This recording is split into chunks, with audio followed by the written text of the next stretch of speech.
comes and stops us in our tracks. Bravely we prove in our striving, trudging together each day. Where there's a will, there's a way.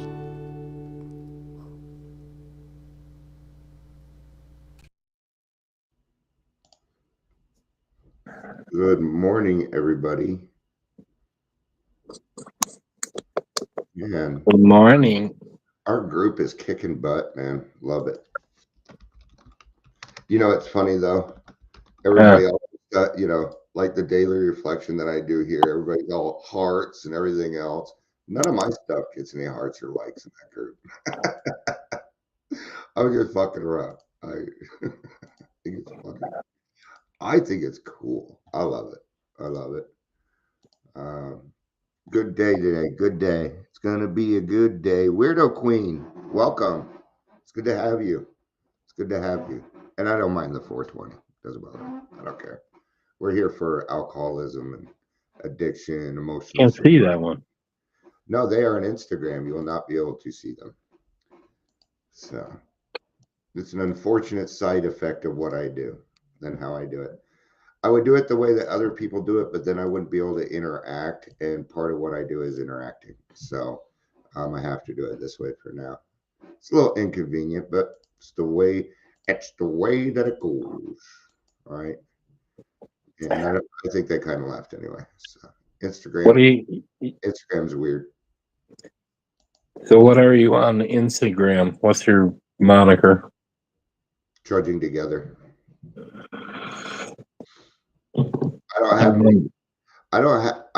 I'm on Instagram, but I don't really utilize it much. I go live.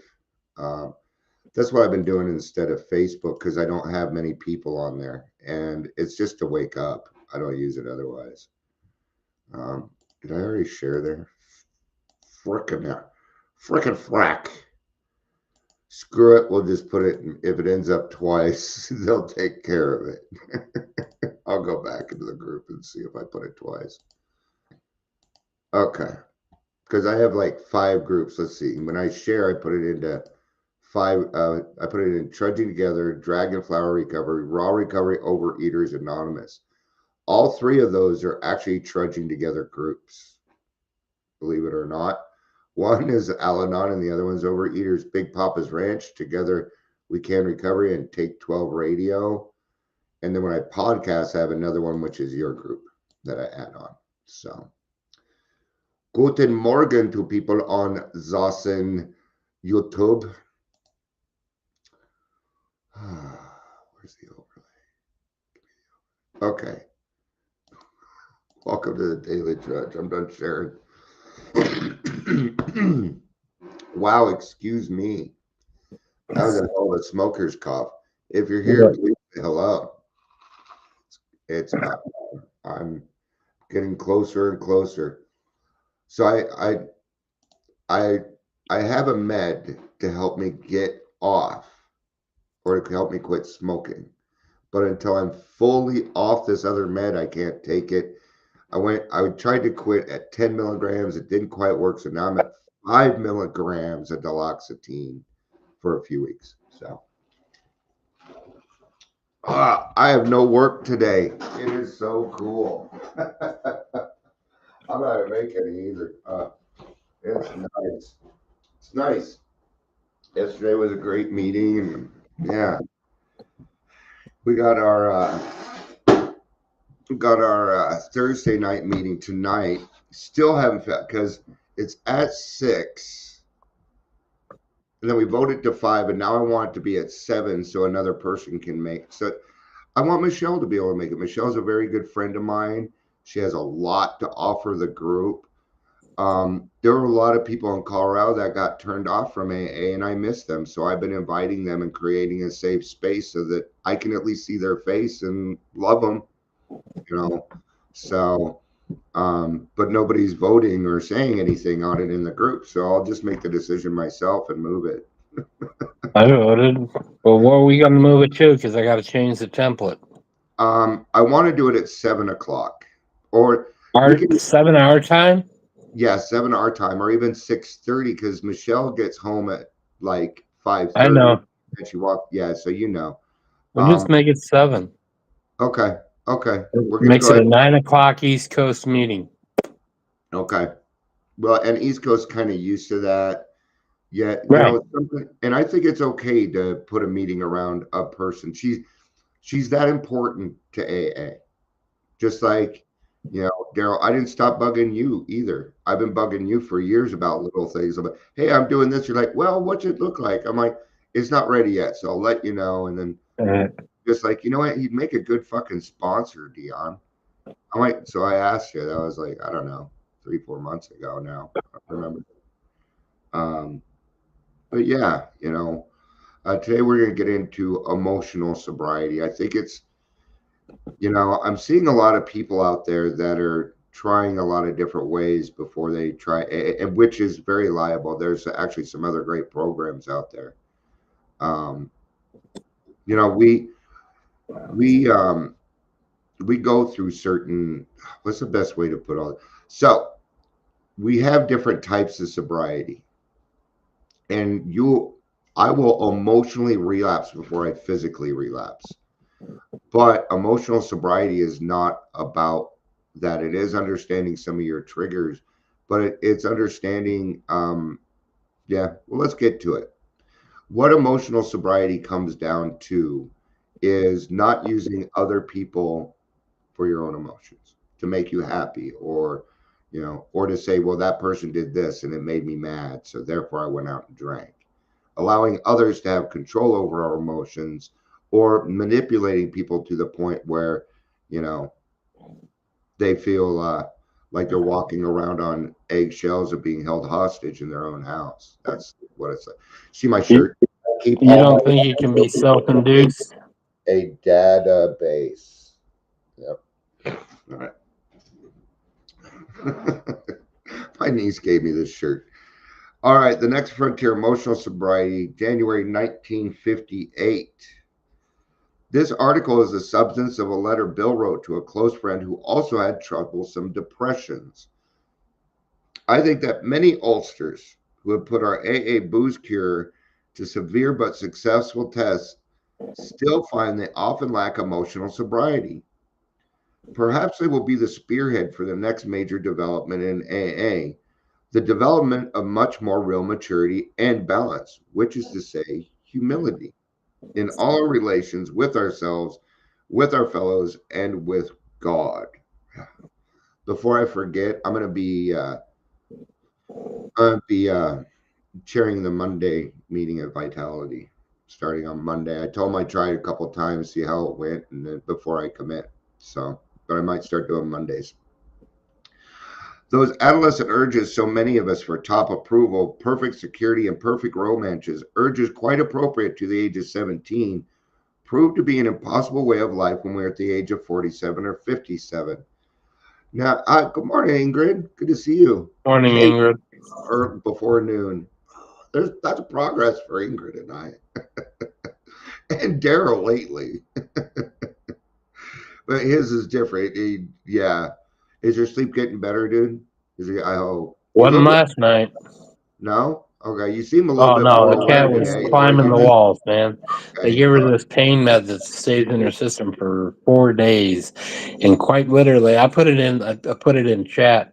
It's like almost was looking for a CMA meeting for her. I don't know why they give that to the cat, but uh, I guess it's better than having to give her pain meds ourselves. But oh my god, dude, yeah, it, there's a trick to giving cats meds, and it's you put it in their food or you put it with a treat or something I like know, that. That's how but I did. So I don't know why the doctors. this clinic decided they just do this. They give her a shot. It's in her system for it's pain med, everything combined.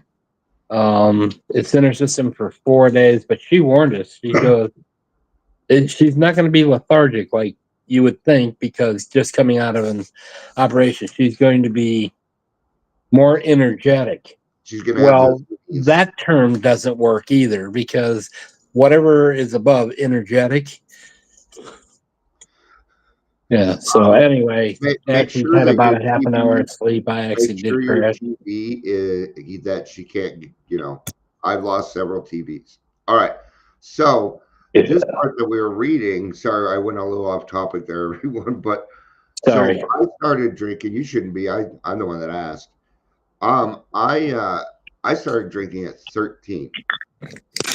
And when I started drinking at 13, what happened was I emotionally stayed at that spot until I decided to get into AA and started doing some things.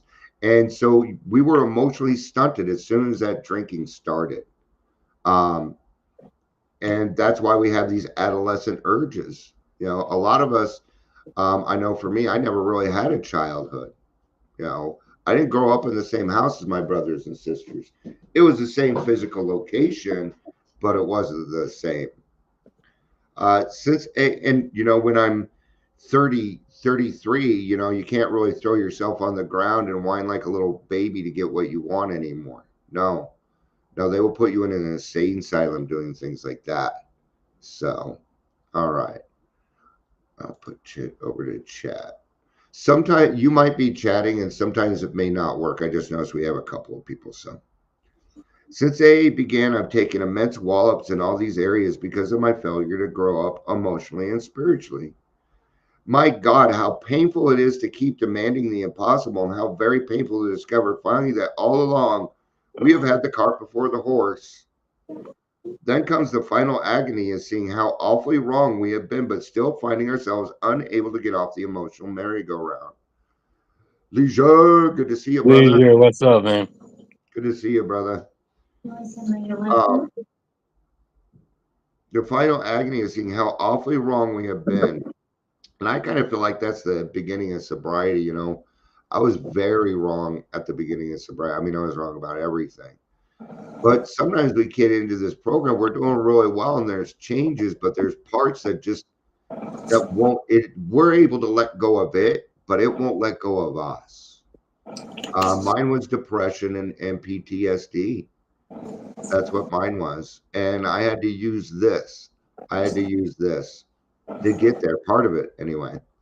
How to translate a right mental conviction into right emotional result and into easy, happy, and good living. Well, that's not only the neurotics problem, it's the problem of life itself for all of us who have got to the point of real willingness to hew the right principles in all of our affairs. Now, I hear what he's saying, because how do we translate right mental conviction into right emotional result? Because one is fact and the other is a feeling. Feelings aren't facts, but feelings are valid. So that's going to be tough to do, because I mean, it says right here that we got to the point of real willingness to hew the right principles in all of our affairs, and we're there, but there's just this thing that seems to like this malignant thing attached to us, and it's usually a mental illness. And mental illnesses, all of them come with one thing, and it's called denial. So with an alcoholic who has, it's like, okay, you already told me I had a mental illness. It's alcoholism. Yeah, but there's more than one, and sometimes we have to separate these things and to be able to take a look at them. Um, Even then, as we hew away, peace and joy may still elude us. I was there. That's the place so many of us ulcers have come to, and it's a hell of a spot, literally. How shall our unconscious, from which so many of our fears, compulsions, and phony aspirations still stream, be brought into what we actually believe, know, and want? How to convince our dumb, raging, and hidden Mr. Hyde becomes our main task. All right. Robin Williams. He just described Robin Williams. Robin Williams was happy all the time. He was faking it. He was hiding it. He was Mr. Hyde. Hiding Mr. Hyde. Yeah. Those friends that Tears are, of a clown. yeah. But the tears of a clown. Who sings One of that? my favorite songs. Yeah, who sings that? It's going to bug me because I know it. Oh, who sings that? Carol. No, it's not Eric Burden. Gosh, No. somebody's gonna tell us. You better figure it out soon. I know. I can see his face. Ah. Oh, until somebody knows, we're gonna suffer. All right. So yeah, but that's exactly it. You know. Also, I was just watching this young lady on Instagram, and she's like, I'm at 90 days, and then everybody else is hunky dory. The Temptations. I don't know. Was it one of the people from the Temptations, or was it the Temptations? We will find out after this short. No, I'm just kidding. We're not going to commercial. I don't have one yet. We might be getting sponsorship. It's Smokey Robinson. Okay. Smokey Robinson. Yes, thank you. Thank you. Smokey Robinson and I saw Miracles. his face, but I kept wanting to say Lionel Richie, and I knew it was wrong. But because they look a lot alike in my head. So no, I don't think all black people. I was gonna say Marvin Gaye, but that wasn't correct either. Yeah. Well, there were a lot of people in that era, and I didn't grow up in that era, but I knew a little. So yeah, we hide. We hide from our emotions, you bet.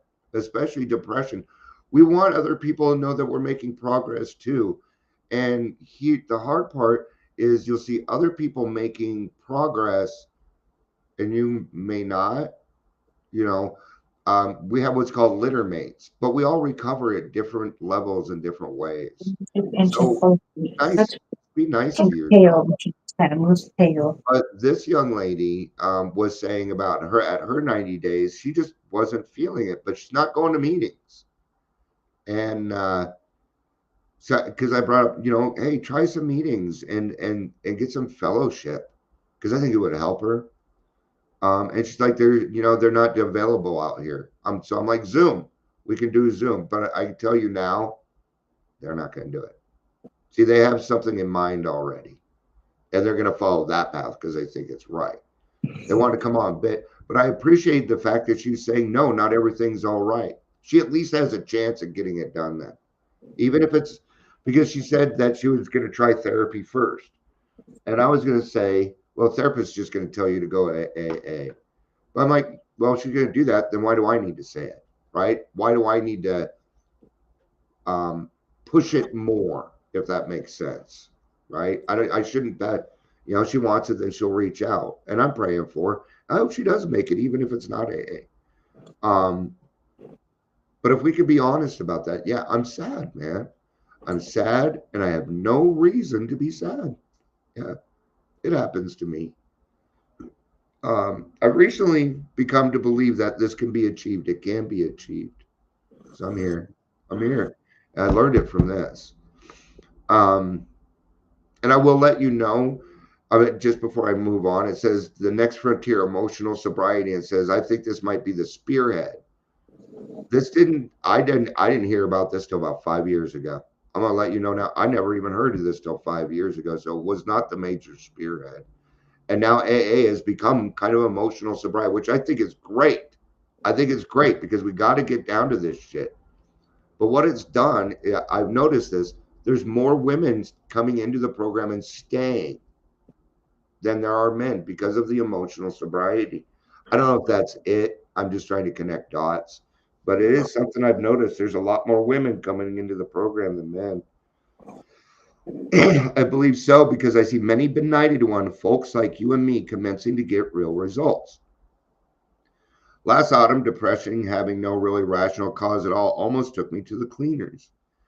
I began to be scared that I was in for another long chronic spell. Considering the grief I've had with depression, it wasn't a bright prospect.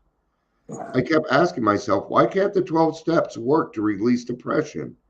By the hour, I stared at the St. Francis prayer. It's better to comfort than to be comforted.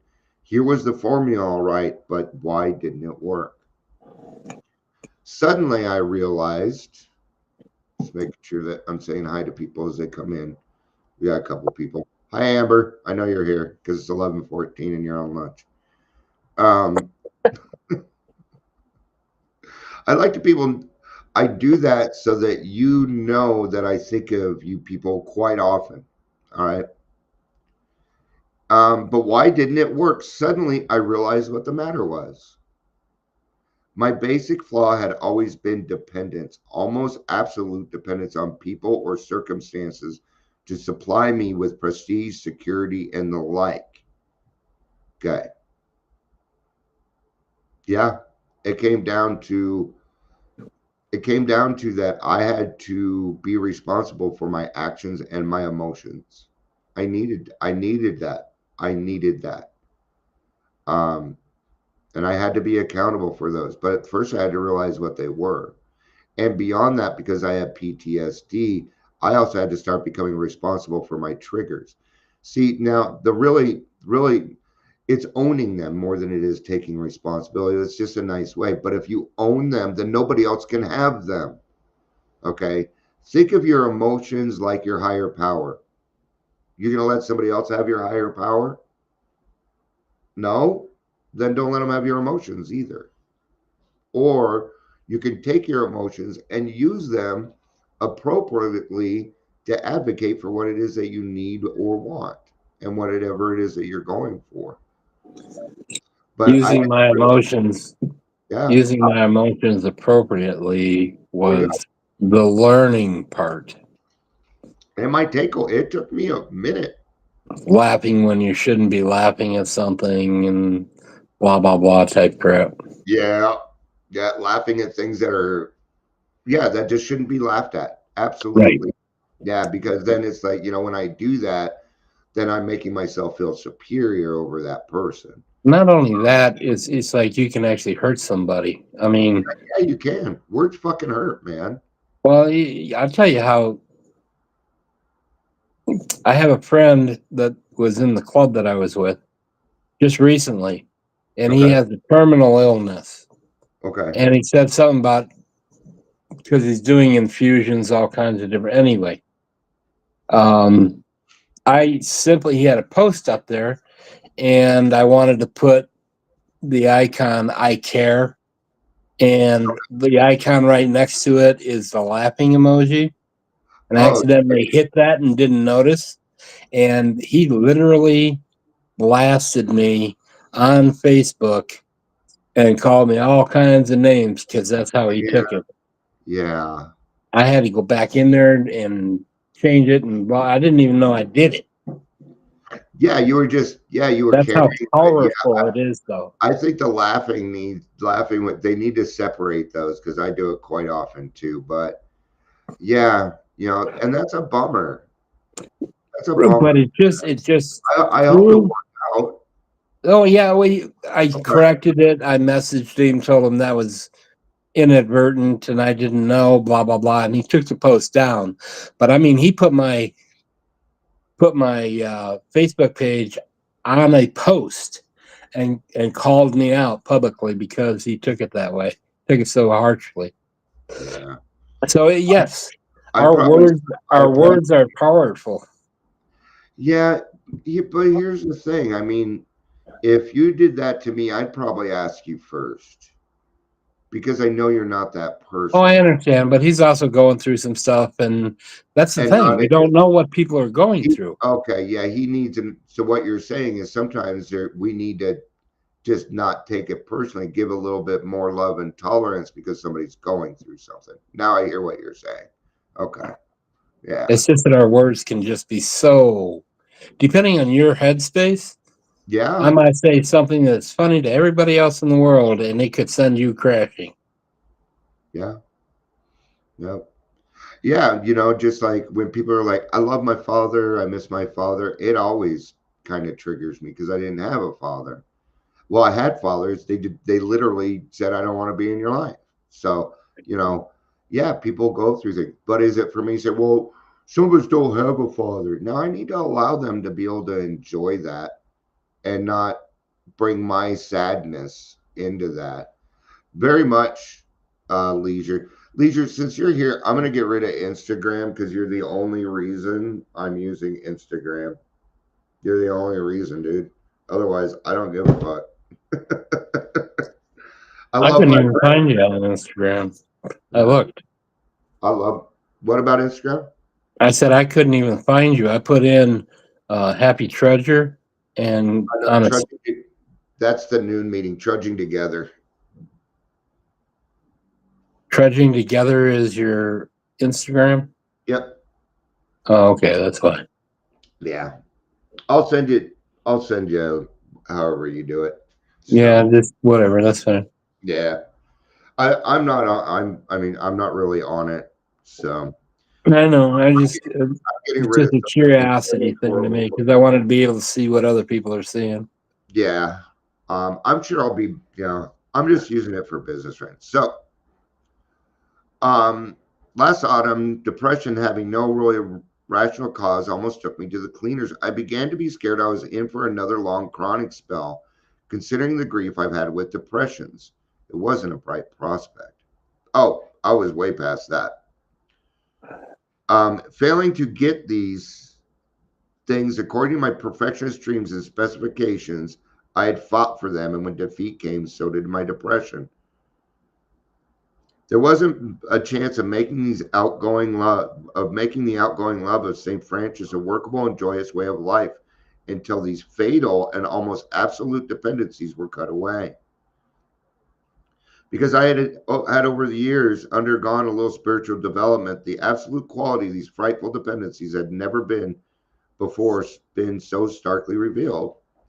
Reinforced by what grace I could secure in prayer, I found I had to exert every ounce of will and action to cut off these faulty emotional dependencies upon people, upon a indeed, upon upon any set of circumstances whatsoever. Will you stop it?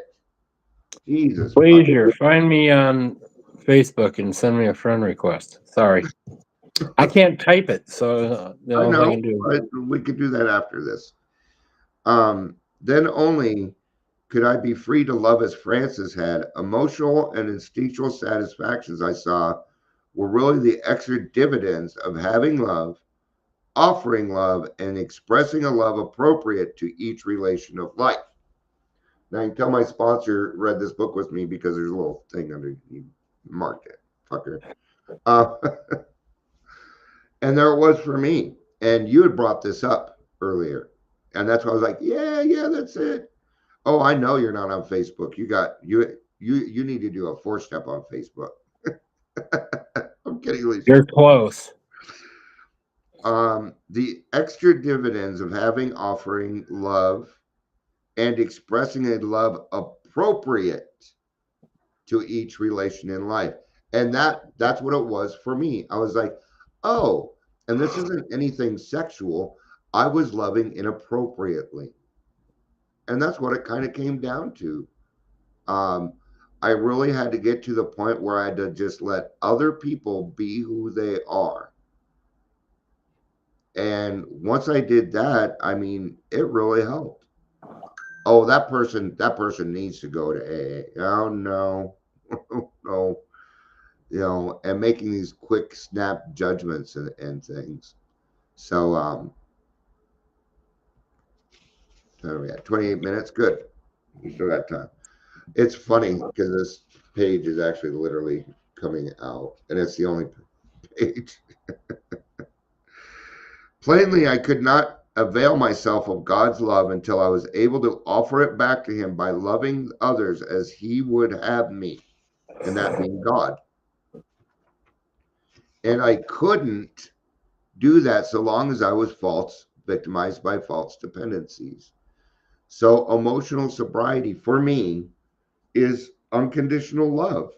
That means, like, and Daryl, you brought up a great example of unconditional love with your friend. You knew that your friend was going through something else, and you're like, no, there's love's the answer in this one. It's almost always the answer, I'm finding. Um, it's almost like the Beatles were right, love is all you need. And but I had to be taught how to love right first. And that's why I need sponsors and people in my life, Um, even loving ourselves correctly is kind of a deal. Um, it's not easy. None of this stuff is easy to do. So for my dependency meant a demand, and a demand for the possession of control and control of the people and the conditions surrounding me. While those words absolute dependency may look like a gimmick, they are the ones who that help trigger my release into the present degree of stability and quietness of mind. Qualities which I am now trying to consolidate by offering love to others regardless of the return to me.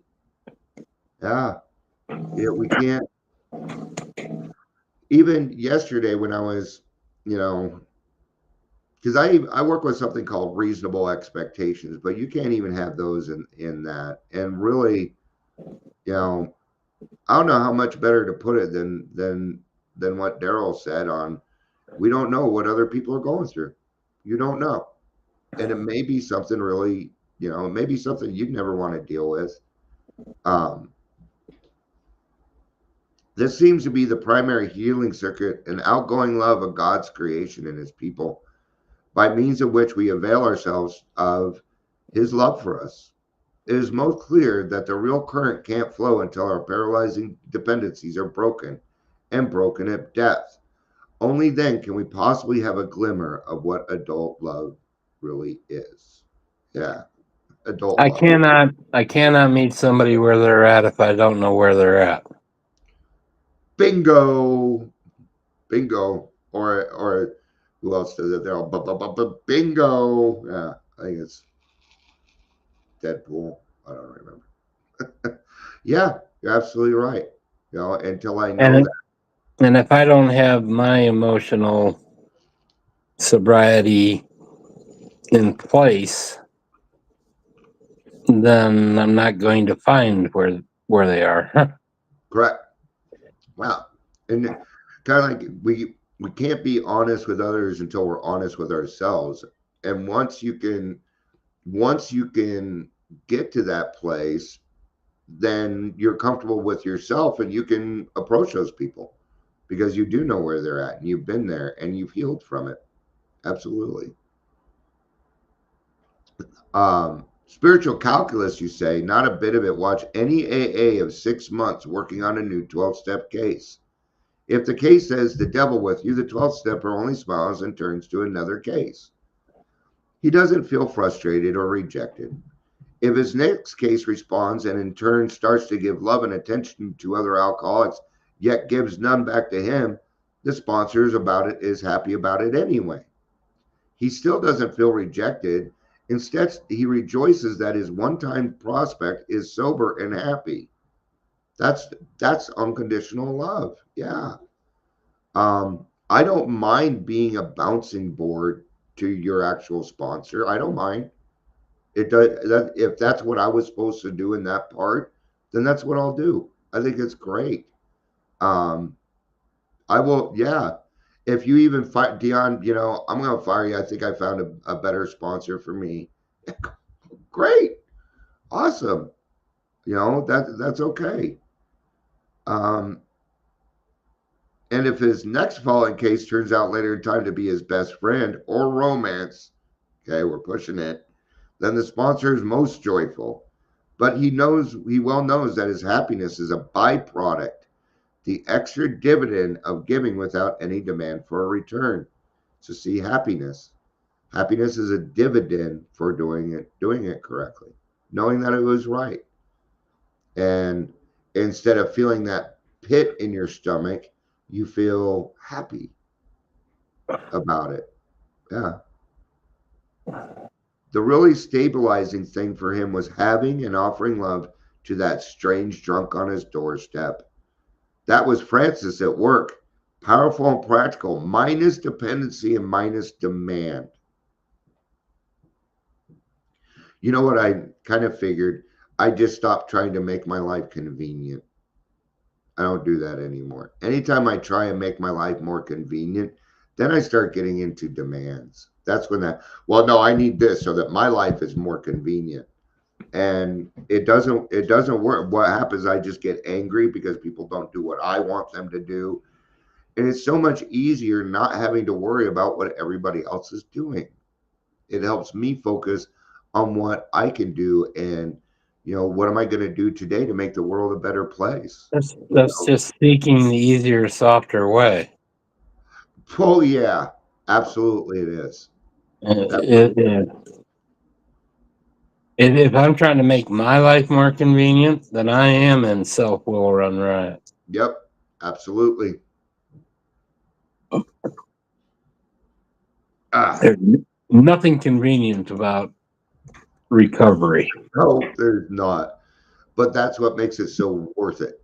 Yeah. No, I agree. Yeah. I'm, When I was talking to Dr. Kelly yesterday, I told her, I said, recovery is down and dirty. It's dirty. If you're not messy, you're not in recovery. right. And she's like, you are absolutely correct. And I said, that's why we all need to be on the front lines. So she was actually crying at the end there. We were talking about some hard stuff. But I was able to help her. It was so cool. God works in just everybody's human. Just because she's the executive director or something doesn't, she's going through her own stuff. She has a Exactly. personality Exactly. that she is having to force to get sober, and they're hating her for it. And so I'm like, the saying is, if the addict or alcoholic hates you, you're probably doing the right thing. You just stick to your guns. She's doing the right thing. It's one of those, shove his fucking head in there and make him wish that he did. But she's trying to save his damn life. Recovery is for those who want it. Absolutely. It is for those that want it. I absolutely agree. But I'm also a person of depth and weight, and I can make you understand that you do want it, not necessarily need it.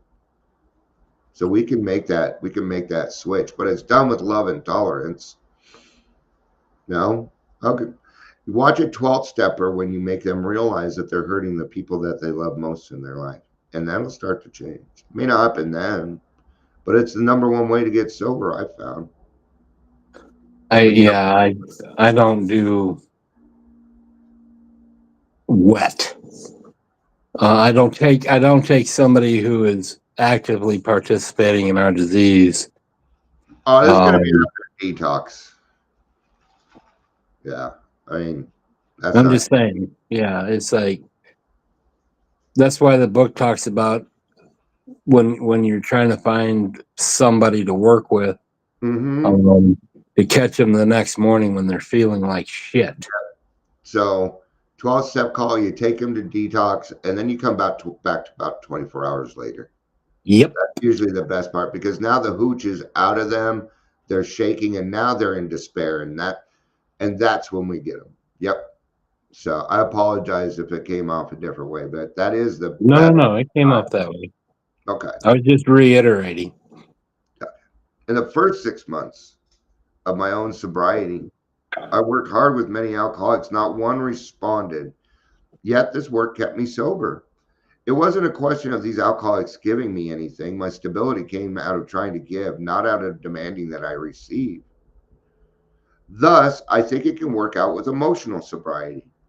If we examine every disturbance we have, great or small, we will find the root of it, some unhealthy dependency and a consequent unhealthy demand. Let us, with God's help, continually surrender these hobbling demands. Then we can be set free to live in love. We may be able to 12 step ourselves and others into emotional sobriety. This is a lot like understanding your character defects, because that's what these are, and asking God to remove them. It's the same thing. These are the same things that block me from the sunlight of the spirit. So,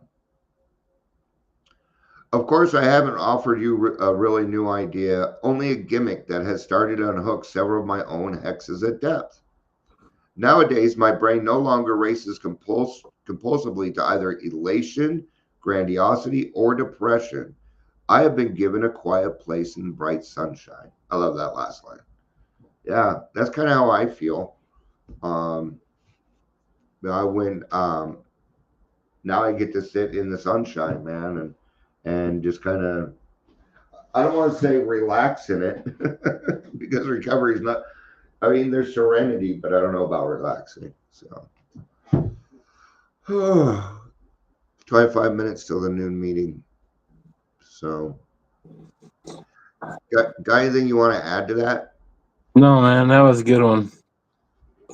But when you first started out, where you were saying, it's basically other people affect my emotional sobriety.